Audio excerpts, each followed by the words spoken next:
பண்ணி பழக்கம் இருக்கு. தயவு செஞ்சு ஃப்ளோட்டி ஏதாவது இருந்தா கொடுங்க அங்கிள்.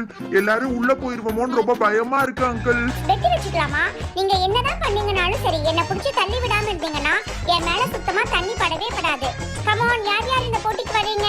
என்ன முடிஞ்சா கீழே தள்ளி விட ட்ரை பண்ணுங்க பார்க்கலாம். லில்லி அக்கா இப்ப தானா வந்து மாட்டீங்க. பண்டி அண்ணா நம்மளுடைய கேம் பிளான் போட்ட வேண்டியதுதான். லில்லி அக்காவை தொடாமையே இப்ப தண்ணிக்குள்ள தள்ளி விட்டுறலாம். Okay ready steady 1 2 3 come on எல்லாரும் ஆடுங்க குதிங்க. மை காட் गाइस, இது ஸ்விமிங் பூலா இல்ல வேற ஏதாவது சுனாமி வந்த மாதிரி இருக்கு.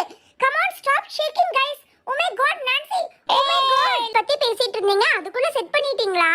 ஹை சூப்பரா இருக்கு. மேல இருந்து ஸ்லைடு கூட வச்சிருக்கீங்களா? நானும் வரேன்.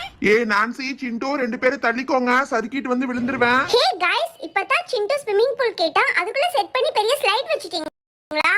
என்ன மட்டும் ஏன் கூப்பிடவே மாட்டேங்கிறீங்க? வெயிட் பண்ணுங்க गाइस, நானும் விளையாட வரேன். மம்மி நான் பண்டி கூட விளையாட போயிட்டு வரேன் மம்மி. பண்டி அண்ணா நான்சி அக்கா ரெண்டு பேரும் தள்ளிக்கோங்க, நான் சறுக்கிட்டு வந்து கீழே விழுக போறேன். வாவ், உங்க ஹவுஸ லிஃப்ட் பண்ணது கூட ரொம்ப யூஸ்ஃபுல்லா தான் இருக்கு.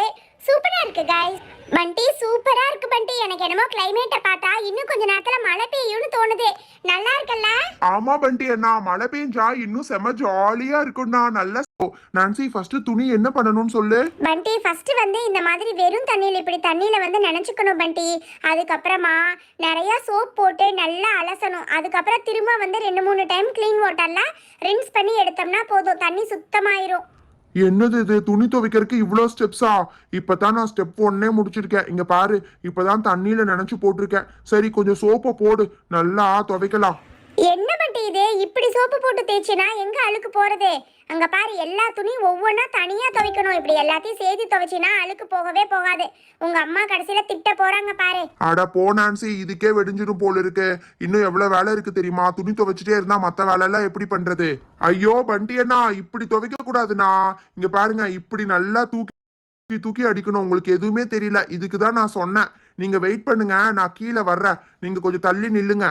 என்ன பண்டி இவன் துணி துவைக்கிறேன்னு சொல்லி வர்றான். டே சிண்டு, உனக்கு துணி துவைக்க எல்லாம் தெரியுமா? எனக்கு நல்லா தெரியும்க்கா, பெரியமா துவைக்கும் போது நான் பார்த்திருக்கேன். இங்க பாருங்க, நான் இப்படி நல்லா அடிக்கணும். நான் கல்லு மேல ஒவ்வொரு துணியா போட்டு, அப்பதான் நல்லா அழுக்கு போகும். அதுக்கப்புறம் இந்த மாதிரி கும்மணும், சரியா? இப்படி பண்ணாதான் அழுக்கு போகும். அதுக்கப்புறம் இப்படி அலசி எடுத்தீங்கன்னா எப்படி சூப்பரா போயிடுச்சு பாத்தீங்களா? இப்படிதான் பெரியமா பண்ணுவாங்க. அதுக்கப்புறம் நல்லா புழிஞ்சிட்டு இப்படியே இந்த கம்பியில காய போட்டுறணும். அடிக்கிற வெயில்ல காஞ்சிரும், நீங்க ஒன்னும் கவலைப்படாதீங்க. ஏ பண்டி, உண்மையாவே இவன் சூப்பரா துவைக்கிறான் பண்டி.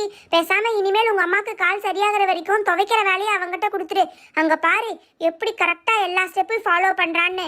தண்ணி நிறைய இருந்தா இந்த மாதிரி புழிஞ்சிடணும்னா, இங்க பாருங்க, இப்படி எடுத்து காய போட்டோம்னா 1/2 மணி நேரத்துல துணி காஞ்சிரும். வந்து விழுகலாம். ஹலோ ஃப்ரெண்ட், கிஃப்ட்ஸ் எல்லாத்தையும் பேக் பண்ணிட்டு இருக்கோம். மே மந்த்ல யார் யாரெல்லாம் ரெகுலரா கிவ் அவே பார்ட்டிசிபேட் பண்ணி ஆன்சர்ஸ் அனுப்பிச்சிங்களோ எல்லா லிஸ்ட்டும் ரெடி பண்ணிட்டு இருக்கோம். அப்கமிங் வீடியோஸ்ல அந்த ஃபைனல் லிஸ்ட் அனௌன்ஸ் பண்ணிட்டு கிஃப்ட் அனுப்பிச்சிருவோம்.